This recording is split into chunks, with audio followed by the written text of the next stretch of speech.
Muy buenas tardes a todas las venezolanas y los venezolanos de bien. Hemos aprovechado el proceso de comunicar, de compartir con todas y todos ustedes el parte diario que de manera permanente y desde el mismo 24 de junio ha venido haciendo el gobierno venezolano, el Estado venezolano, sobre las consecuencias, los anuncios, los impactos que la terrible tragedia del doblete sísmico tuvo sobre la población de Venezuela, específicamente sobre la población del estado de La Guaira, Caracas, Chacao, otros municipios de Miranda, Yaracuy, Carabobo, Aragua. En ese proceso de dar el parte diario, también hemos venido compartiendo con la población, a través de la voz de la presidenta encargada del Cialoína Rodríguez, de los distintos voceros que se han comunicado con los medios de comunicación, hemos venido haciendo anuncios en cuanto a la evolución del proceso de atención a las víctimas del terrible doblete sísmico del 24 de junio. Y hemos aprovechado para la emisión del parte de hoy para tener un contacto con los medios de comunicación nacionales e internacionales y contestar algunas preguntas. Al día de hoy, 11 de julio de 2026, la cifra de venezolanas y venezolanos fallecidos por la acción directa de los terribles terremotos del 24 de junio es de 4.333 personas fallecidas, 16.740 heridos, 6.462 personas rescatadas por rescatistas venezolanos de todo el país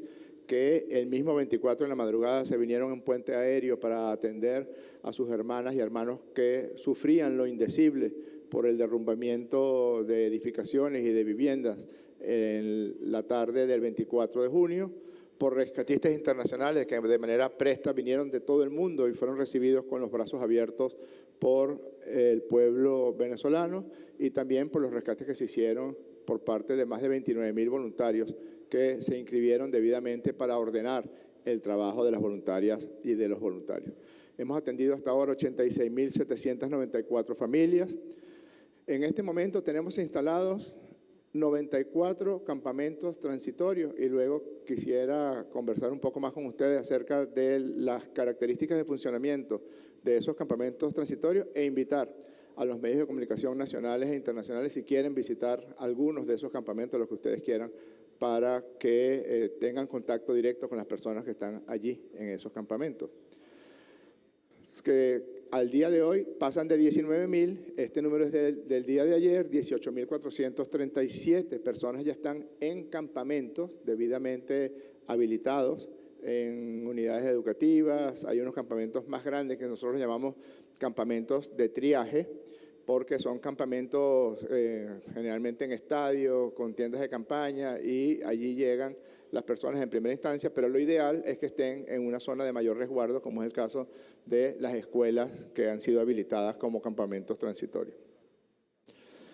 Se han afectado 856 edificios, de los cuales 190 se han desplomado por completo o han colapsado por completo.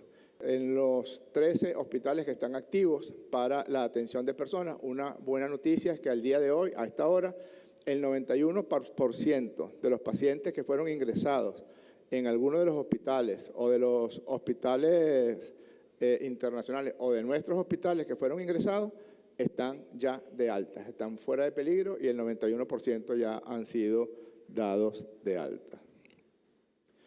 En cuanto a los rescatistas internacionales, 2.422 se encuentran todavía entre nosotros en las labores de búsqueda y rescate y hemos desplegado 31.837 efectivos entre rescatistas nacionales de las distintas brigadas de todos los estados del país que de inmediato se abocaron al proceso de búsqueda y de rescate.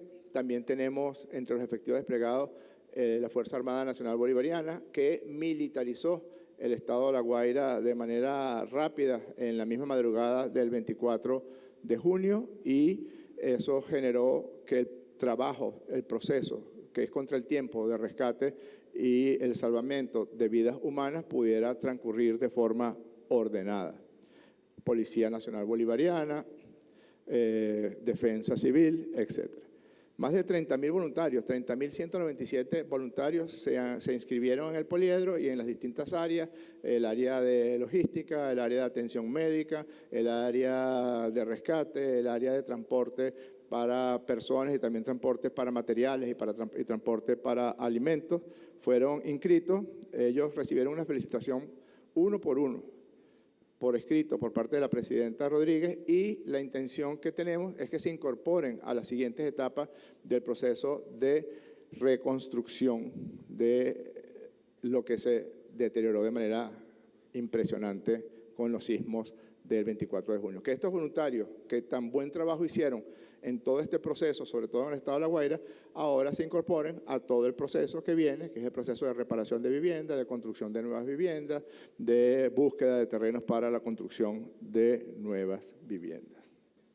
Hasta hace exactamente 40 minutos, que fue la última, van 1.203 réplicas de sismos desde la tarde del 24 de junio hasta este momento.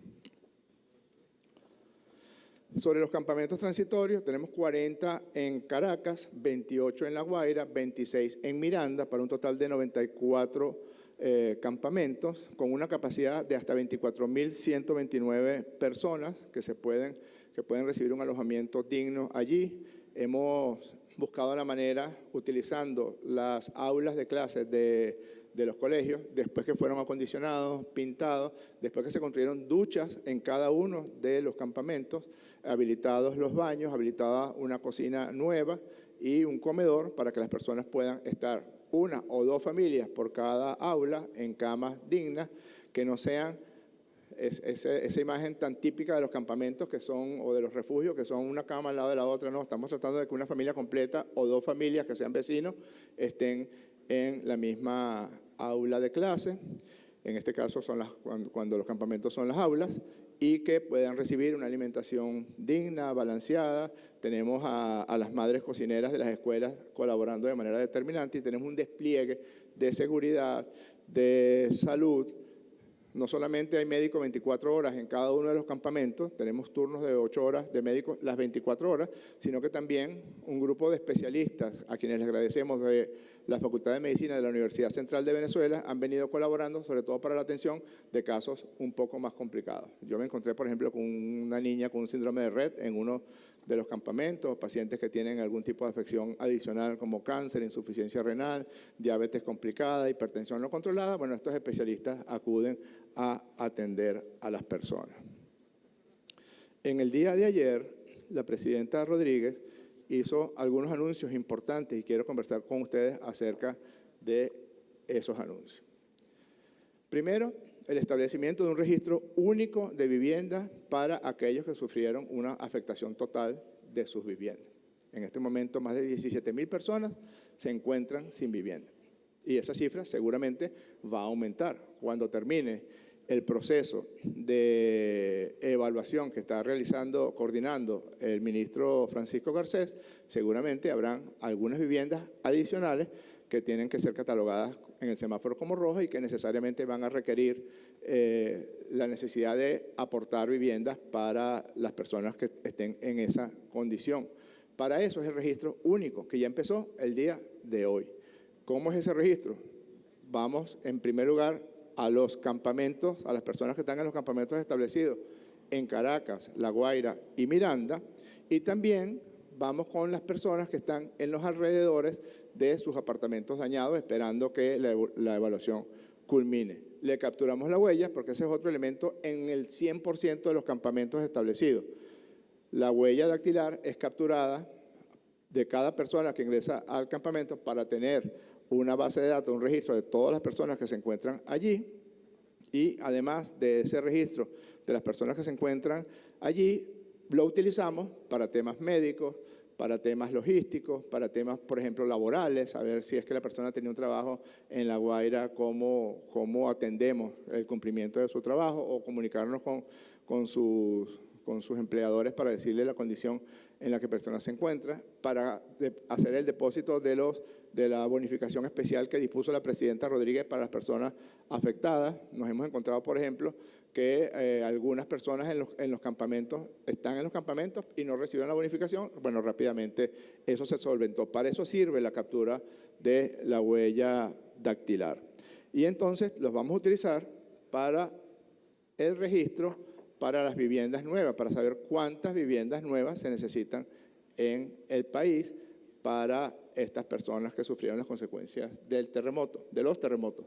Esta es la página que se está utilizando, se le captura la huella a la persona, se toma un dato, el teléfono o el correo electrónico, y esto es el comprobante que se le entrega a cada familia.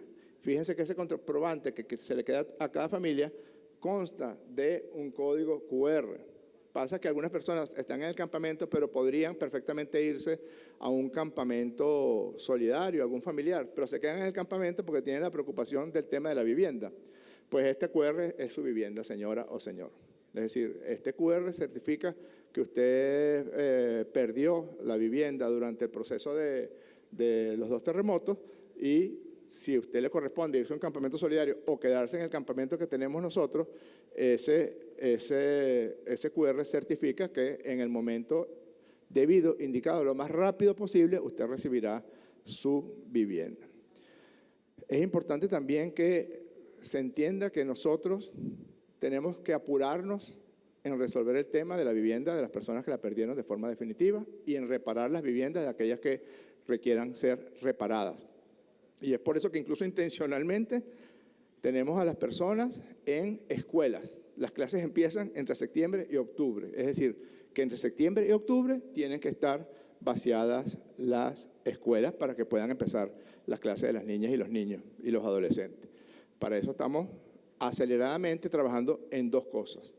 La primera de ellas es la construcción de unas especies de campamentos, pero ellos sí unifamiliares, es decir, que van a ser una especie de viviendas de transición donde las personas van a estar en su familia, en su casa, con cocina, con baño, con habitación, mientras se construyen las viviendas definitivas. Y la segunda cosa que estamos haciendo también aceleradamente es, 1, consiguiendo viviendas de la Gran Misión Vivienda Venezuela que deben ser culminados de manera rápida. 2, comprando viviendas en el mercado secundario.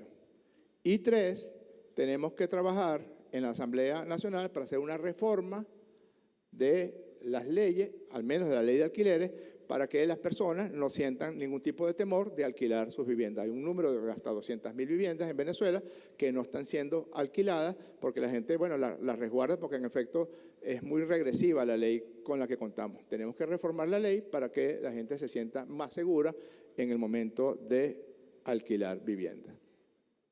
La presidenta creó un fondo desde Venezuela Renace para ayudar a las juntas de condominio, porque nos hemos encontrado que hay edificios que fueron afectados, todavía están aptos para que recibir a los vecinos y a las vecinas. Bueno, pero el edificio sufrió daño, se le dañó el ascensor, se le dañó la escalera, se le cayó la mampostería. Entonces se creó un fondo para que las juntas de condominio en Chacao, en San Bernardino, en Antímano, que se afectaron unas viviendas, en El Paraíso, en La Guaira, por supuesto, puedan recibir unos fondos, dinero, y con ese dinero encargarse de la reparación junto con Venezuela Renace de las viviendas que pueden ser ocupadas nuevamente. Y luego también recordó, y ya esta próxima semana se va a anunciar los primeros créditos para que la banca pública y privada abra una cartera de créditos para adquisición de vivienda de hasta un 80% de descuento a aquellas personas que quieran. Una persona que se le desplomó su apartamento en Catialamar o en Chacao, bueno, puede conseguir un apartamento y el subsidio será hasta del 80% si lo quiere comprar.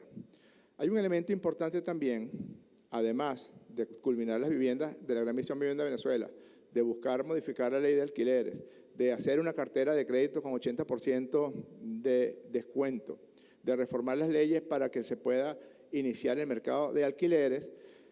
Hay una búsqueda acelerada de espacios para construir lo que la presidenta ha denominado ciudades antisísmicas y viviendas antisísmicas, sobre todo ciudades y viviendas que no sean depósitos de gente, sino que sean ciudades y viviendas con urbanismo, con escuelas, con canchas, con centros comerciales, con actividad, para que las personas puedan sentirse a gusto en ese espacio.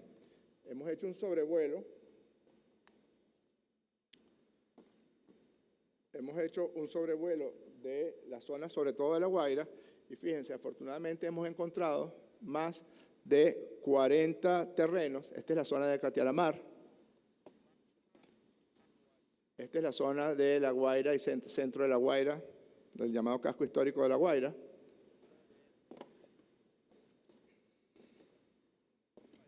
Nos fuimos un poco más hacia el oriente de Caraballé, de Itanaguarena, y encontramos algunos terrenos en Naiguatá y Los Caracas.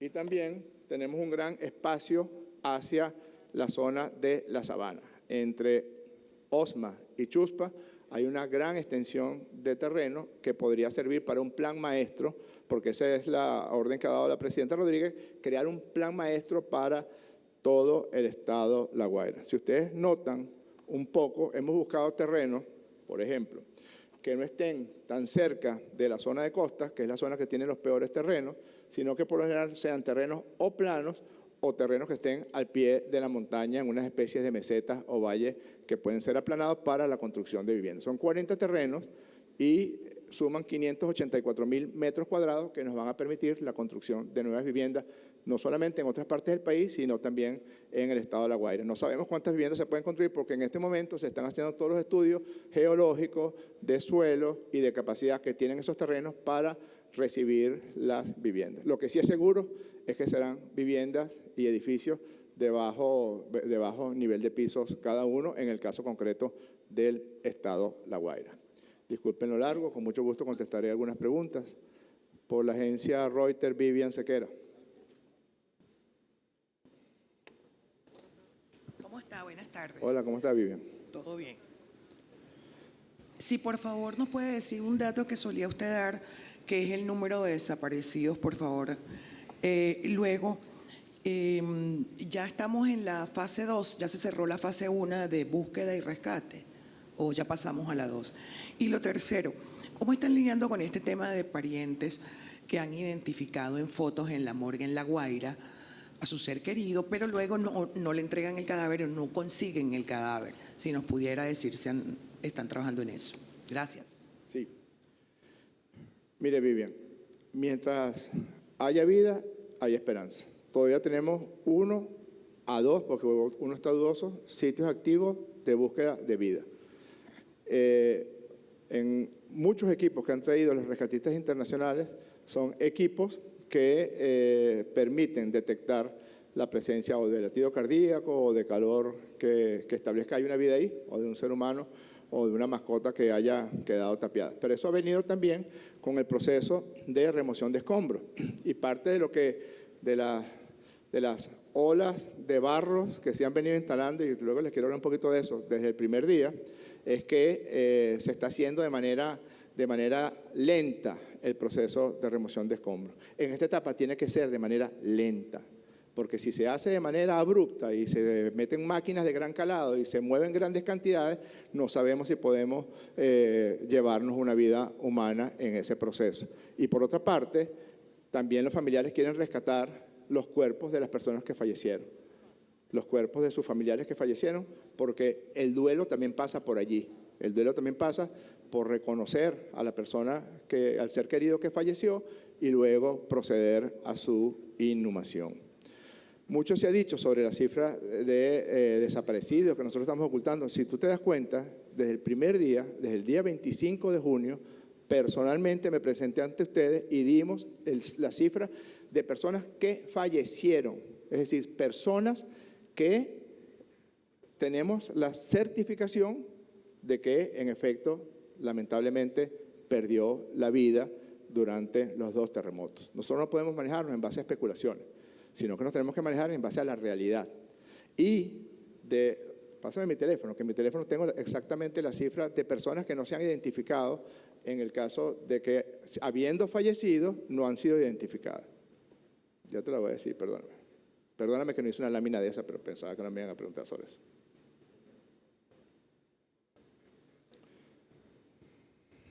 hasta el día de ayer,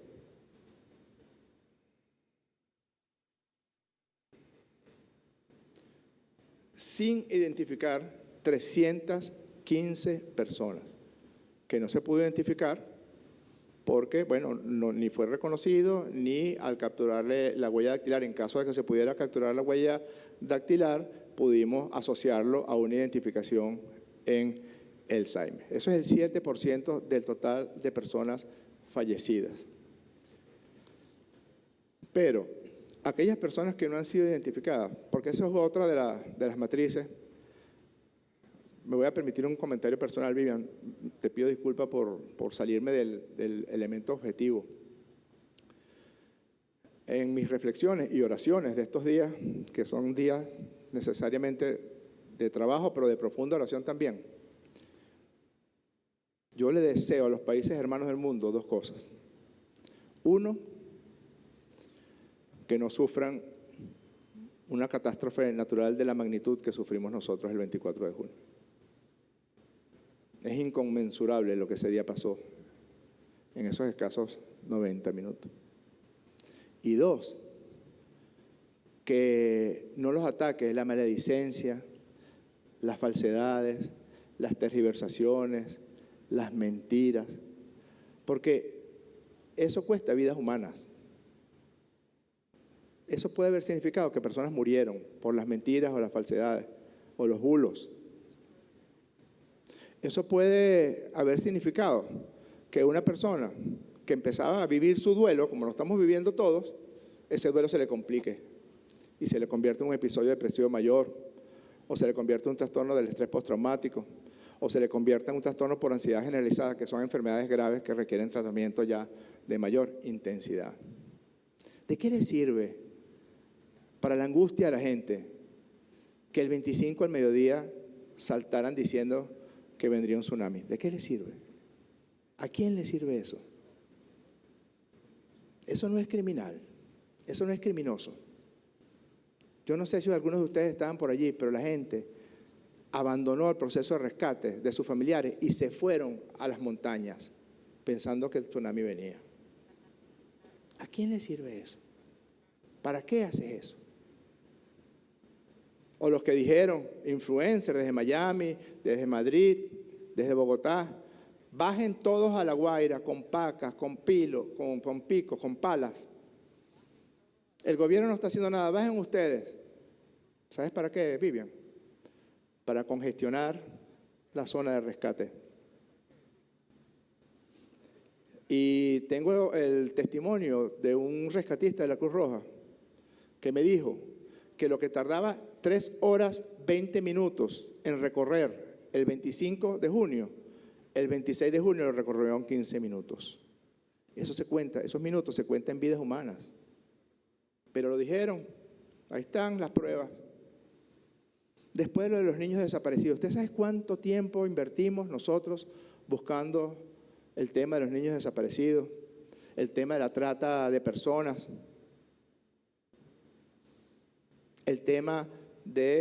ahora el tema de la necrofilia, la fosa común? ¿Cómo se siente una persona que perdió un ser querido allí? Que le digan que metimos a la gente en fosas comunes.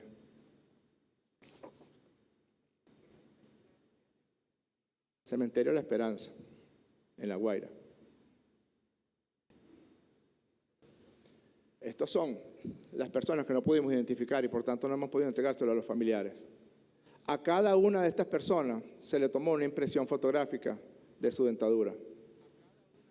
A cada una de estas personas fallecidas se le tomó, cuando se podía, una huella dactilar. Pero también a cada una de estas personas se le tomó una muestra de piel para hacerle la prueba de ADN y saber, en el momento en que llegue el familiar, ya podremos identificarle a su ser querido y entregárselo para la correspondiente inhumación o el correspondiente proceso de duelo. ¿A quién le sirve que hayan dicho una y otra vez lo de las fosas comunes, cuando saben que es mentira?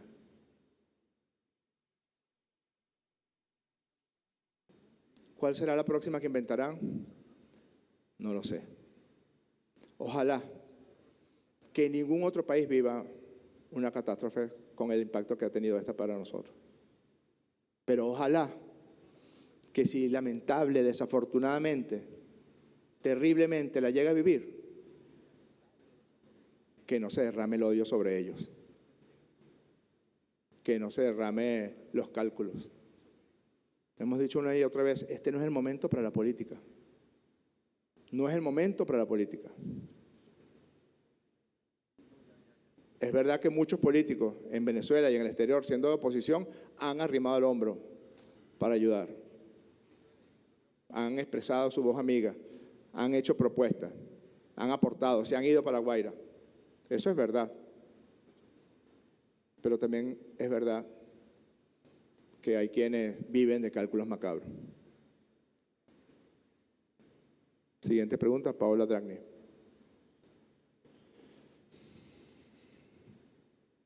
Sí, buenas tardes.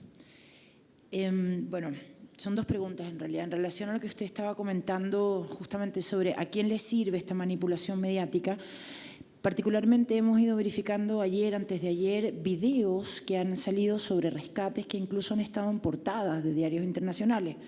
Hemos hecho el recorrido, el trabajo de verificar en terreno, hemos ido al hospital, hemos ido incluso a las residencias que supuestamente se habían desplomado y hemos comprobado que son finalmente videos incluso hechos con inteligencia artificial. Ya algo adelantó usted respecto del impacto, ¿no?, en la población. Finalmente se impide el duelo porque se mantiene también la esperanza de encontrar esta vida. ¿Cómo se está manejando esto desde el Estado, desde las políticas, en cuanto a mantener esta idea de los rescates con vida de forma casi todos los días con videos? Y la segunda pregunta, se ha conocido, digamos, esta solicitud de liberar los fondos retenidos, los activos retenidos, particularmente, por ejemplo, el oro en Inglaterra. ¿Cómo está el avance en esta materia y de qué manera impactaría en esta fase de reconstrucción, por ejemplo, en el financiamiento de la construcción de estas viviendas, la liberación de estos fondos? Sí. Comienzo por la segunda parte, Paola. La presidenta envió una carta, creo que hoy está enviando una carta al rey de Inglaterra y también está enviando cartas a otros países donde se encuentran activos retenidos por parte que pertenecen a Venezuela y que han sido ilegalmente retenidos, a los efectos de que ese oro pueda, a través de un fondo directo, pueda ser solamente dedicado para el proceso de reconstrucción. Los cálculos iniciales señalan que necesitaremos aproximadamente unas 25.000 viviendas, pero no es solamente las 25.000 viviendas que tenemos que construir, que comprar, que terminar y que alquilar lo más pronto posible, sino también el proceso de reconstrucción de ciudades, de superar la tragedia haciéndonos mejores de lo que éramos y que, por ejemplo, el estado de La Guaira pueda ser reconstruido a partir de un plan maestro que genere seguridad y que también genere hábitat, urbanismo. Para eso, por supuesto, necesitaremos los recursos. La presidenta está en este momento haciendo todo ese proceso de ingeniería financiera para contar con los recursos a mano y rápido para que si aparecen unos apartamentos, ¡pum!, los compramos de manera acelerada. Y otro tanto para que se inicie de manera intensiva con mecanismos constructivos rápidos los procesos de construcción de esas viviendas. Ayer vi en muchos medios internacionales la burocracia en Venezuela impide la llegada de rescatistas internacionales. Estamos investigando porque un grupo de rescate aparentemente no pudo llegar, pero que no se les tramitaron las visas. Pero nos parece raro porque todos los rescatistas entraron sin visa. Todos los rescatistas entraron y se les estampó la visa aquí en el aeropuerto internacional de Simón Bolívar en Maiquetía o en Valencia. Y los más de 4.000 rescatistas internacionales, de los cuales todavía quedan en Venezuela 2.500, ¿qué eran? Fantasmas. Y los videos que muestra cada rato el presidente Bukele son hechos con inteligencia artificial. Y la ayuda intensiva que los Estados Unidos de América ha enviado a Venezuela no existe. Y el trabajo de Naciones Unidas, de UNICEF, el grupo de rescatistas de Naciones Unidas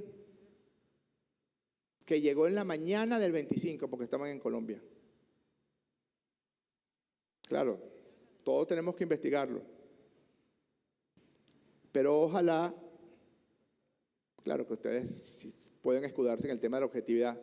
Eso es exactamente lo que nosotros queremos. Si nos hemos equivocado en algo, bueno, nos equivocamos. Veamos cómo lo resolvemos. Veamos cómo lo corregimos.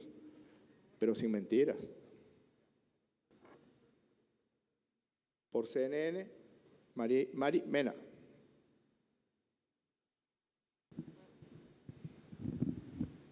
Buenas tardes, diputado. ¿Cómo está? Algunas interrogantes que compartimos los colegas. Ah, ¿se reunieron? Sí, claro. Número uno, un conciliábulo. Tiene que ver con el manejo de los escombros. Porque en este tipo de tragedias, por supuesto, se produce mucho escombro y hay preocupaciones porque esos sedimentos puedan llegar cerca al mar. De hecho, se ha observado en algunos lugares, por Caraballeda, Taraguarena, por la zona afectada, escombros, montañas de escombros cerca del mar. ¿Cómo se va a hacer ese manejo? Sí. Como sé que se reunieron y tienen varias preguntas, voy contestándote una por una. Okay. Yo vi al muchacho que es influencer también, el típico influencer de pelo largo, barba, yo no puedo dejarme el pelo largo, pero la barba así mal cuidada, diciendo, están tirando los escombros al mar, eso. Ahí hay 1.280.000 toneladas de escombros. Bajo ningún concepto, ni nosotros, ni los expertos internacionales que convocamos para que nos ayudara con el tema de los escombros, se nos va a ocurrir la peregrina idea de lanzarlos al mar. Por esa barbaridad, de los pocos países del mundo que respetan a la fauna marina y que tienen prohibido las pescas que son atentatorias contra la fauna marina, está Venezuela.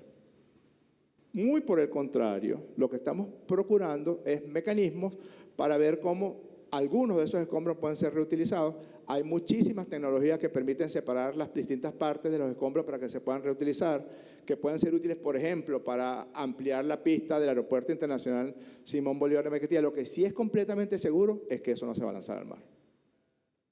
Y díganle al influencer que por favor se desmienta. No lo va a hacer, pero para que ustedes vean el tipo de tontería que generan daño.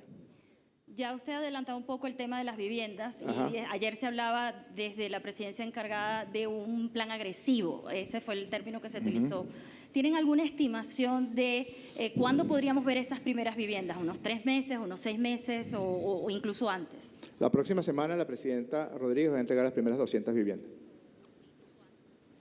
Correcto. Y el último tema es que... Y lo que tienes que tener absoluta seguridad es que en el mes de septiembre todas las escuelas que están de las 90, las 90 campamentos que están en escuelas, en el mes de septiembre tienen que estar 100 personas. Es decir, esas personas o estarán en su vivienda, que se la hemos comprado o se la hemos terminado o se la hemos alquilado, o estarán en unas especies de viviendas de transición unifamiliares mientras se le construye la vivienda definitiva. Y el último tema, aprovechando que usted está acá y es representante del Parlamento, sin duda esta tragedia toma al país en condiciones excepcionales, en medio de una presidencia encargada que ya cumplió 6 meses. Entonces queríamos saber cómo va el tema del TCJ, del CNE. ¿Eso se va a retomar o está descartado por completo pensar en una eventual elección presidencial en el país? Nosotros no estamos en condición de parar nada de los procesos que están avanzando. Lo que no tenemos es cabeza para estarnos preocupando de TCJ ahorita. Ahorita lo que nos estamos preocupando es de personas que han sufrido lo indecible. Es un irrespeto, es una grosería, es mentarles la madre, poniéndose a reunir entre políticos para estar decidiendo quién va para el CNE o quién va para el TCJ. Hay tiempo para eso. No solamente hay tiempo para eso, Mari, sino que si sabes contar, conmigo no cuentes para ese tipo de reuniones. Si te quieres reunir conmigo para hablar que cómo ayudar, para reformar la ley de alquileres, para crear una ley de emergencia nacional, para comprar viviendas o para ayudarme en este proceso de buscar terrenos para hacer viviendas, pues bien, bienvenido sea. Y te digo algo más, nos estamos reuniendo con todos los constructores capacitados y con condiciones de avanzar rápido en el país. No le estamos pidiendo carnet político a nadie. Usted es una empresa tal. De hecho, nos estamos reuniendo con gente que obviamente su corazón está en el lado opositor, pero construyen casas y construyen edificios y nos van a ayudar. Hay una situación que personalmente me preocupa y es lo que está ocurriendo, y tengo casos que posteriormente se los puedo hacer llegar si quiere, de personas que recuperaron los cuerpos de sus familiares, ellos, entre los escombros, los entregaron al CICPC y ahora no aparecen. Y es una situación que he estado consiguiendo en varias partes. ¿Cuántos casos conseguiste? Tengo al menos 6 casos. Ok, me los pasas para ver qué fue lo que ocurrió con ellos. Porque lo que se está haciendo en esos casos es, uno, se tiene que hacer la autopsia de ley, pero en estos casos son autopsias que se implementan en casos de catástrofes naturales, que son autopsias rápidas. Lo otro es la identificación efectiva del fallecido, es decir, que se certifique que en efecto es la persona. Está bien, el familiar lo identificó, pero tiene que haber una identificación legal de esa persona. Y además de eso, luego son colocados en unos espacios de congelación que tenemos allá abajo en La Guaira y luego se le entrega al familiar. No había escuchado ninguno de esos casos. Pásame esos 6 casos y esta misma tarde te estoy llamando con la respuesta. Pero cualquiera que sea la respuesta, la comunicas públicamente. Perfecto, pero es que, bueno, Chévere. pero es que el hecho de que también las autoridades, porque también es algo que estamos viendo en una tragedia que nos ha afectado a todos y donde todos somos víctimas, es que puede ocurrir que por la magnitud de la tragedia las autoridades no estén conociendo algunos casos que, aunque sea uno, esté ocurriendo, y eso no quiere decir que se esté mal informando o que se esté mal poniendo. Yo no dije eso. No, yo lo sé, pero quiero decírselo porque, bueno, si ustedes no han escuchado estos casos, hay casos que están ocurriendo. Claro, yo no dije eso. Yo lo que dije es que lo del tsunami fue una coño madrada, lo fue, ¿o no? Totalmente. Ok, bueno, a eso es a lo que me refiero yo. Y la otra pregunta que quisiera hacerle es precisamente con respecto, y retomar un poco el tema de los desaparecidos, porque entiendo que están abocados en la búsqueda y en el rescate todavía de posibilidades de conseguir personas con vida.